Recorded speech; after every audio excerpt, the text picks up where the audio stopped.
नमस्कार। मैं नरेश पाल किराड़ी विधानसभा से। अभी आपने देखा कि दिल्ली का चुनाव हो गया। केजरीवाल बोलते थे कि हम जब तक हैं मोदी जी को जीतने के लिए अगला जन्म लेना पड़ेगा। किराड़ी की दुर्दशा करी। किराड़ी से उनका आदमी बदल दिया गया, दूसरा जीत गया, लेकिन उसकी भी छुट्टी हो गई और केजरीवाल की भी छुट्टी हो गई। अब भारतीय जनता पार्टी सत्ता में है और जो उन्होंने वादा किया था, मैंने चुनाव के पहले बहुत सारे वीडियो बनाए और मैंने कहा था कि चुनाव लेने के पहले ये बड़ा बड़ा बोर्ड में लिखेंगे सभी महिलाओं को हम 2100 देंगे, कोई बोले 2500 देंगे, लेकिन चुनाव खत्म होने के बाद ये जुमला जैसा दिखने लगेगा, क्योंकि उसके बाद जो इनकी भाषा होगी या जो इसका प्रारूप होगा, बोलेंगे हम गरीबों को देंगे। और यही शुरू होता है भ्रष्टाचार का खेल। गरीब कौन बनेगा? ईडब्ल्यूएस का फायदा लेने के लिए सालाना 8 लाख से कम पाने वाले गरीब। भारत में कुल कितने गरीब हैं जो जिनकी आमदनी 8 लाख से कम है? सरकार बताए। शुरुआत दिल्ली से की गई है। हमने शुरू से मांग की कि इस देश में जितनी भी कल्याणकारी योजनाएं हैं जिनमें लोगों की छटनी की जाती है, ये सिर्फ घोटाले के अड्डे बनकर रह गए हैं। जो असली पात्र होते हैं उनको नहीं मिलता।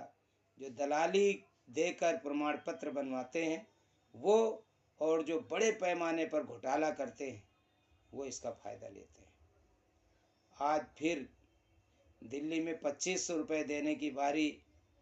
भाजपा ने कहा था हम पहली कैबिनेट में फैसला लेंगे, अब कह रहे हम 8 मार्च को देंगे। लेकिन अब ये नहीं बता रहे कि 8 मार्च को अगर आप दोगे तो किस तरह दोगे, किस किस को दोगे। मैं बार बार कहता आया हूँ कि वोट लेने के लिए ये न हिंदू देखते, न मुसलमान देखते, न अमीर देखते, न गरीब देखते हैं।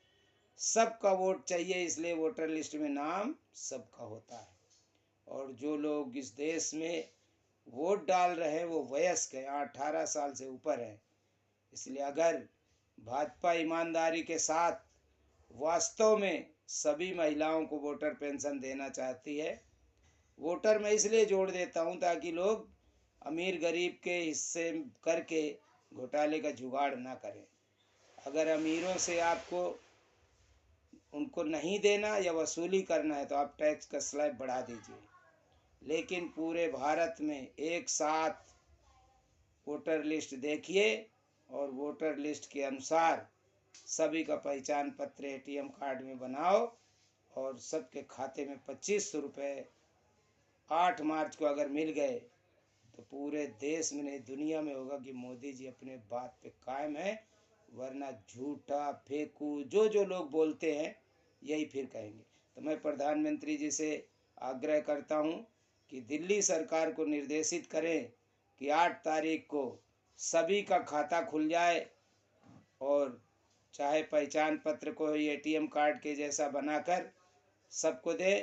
एक कार्यवाही पूरी कर लें 8 मार्च से शुरू करके फिर इसको बढ़ाते बढ़ाते अगले पंचवर्षीय योजना के चुनाव के पहले तक घसीटने का काम ना करें, वरना केजरीवाल की तरह विदाई पक्की है। और उससे पहले कई राज्यों के चुनाव होने हैं और उसके पहले शायद अभी लोकसभा चुनाव भी आ रहे हैं। तो ध्यान रहे, दिल्ली सरकार के लिए विशेष तौर पर मेरी सलाह है और प्रार्थना प्रधानमंत्री जी से है कि वोटर पेंशन आप लागू नहीं करेंगे, राहुल गांधी जी लोग लागू करेंगे, ये मेरा विश्वास है और हम लोग इसके लिए लड़ते रहेंगे। जब वोटर पेंशन मिलेगी तो जीडीपी का 50% जो हमने डिमांड कर रखी है, हमने लगभग 2005 से मुहिम छेड़ी हुई है कि जितने राशन, मिट्टी तेल, विधवा पेंशन, विकलांग पेंशन घोटाले के अड्डे हैं इनको बंद करके सीधा सबके खाते में दिया जाए। सबसे पहले ये किन्नरों को दें, उसके बाद महिलाओं को दें। अगर ये सफल रहे तो सबको दें, क्योंकि इस देश का प्रत्येक वोटर जिसके मौलिक अधिकार हैं, और मौलिक अधिकारों में रोटी, कपड़ा, मकान, शिक्षा, चिकित्सा, सुरक्षा सबको मुहैया हो, ये जिम्मेवारी सरकार की है। और अगर इसको पूरा करने में कहीं कमी नज़र आ रही है, वित्तीय समस्या है, तो इस देश में अमीरी रेखा लागू करके एक सीमा तय करके उसके ऊपर की जो भी संपत्ति जिसके पास है वो सरकार अपने अंडर में ले और इस योजना को चलाए, जिससे पूरा भारत सुखी हो। वसुधैव कुटुंबकम का नारा सिद्ध हो। जय हिंद, जय भारत, धन्यवाद।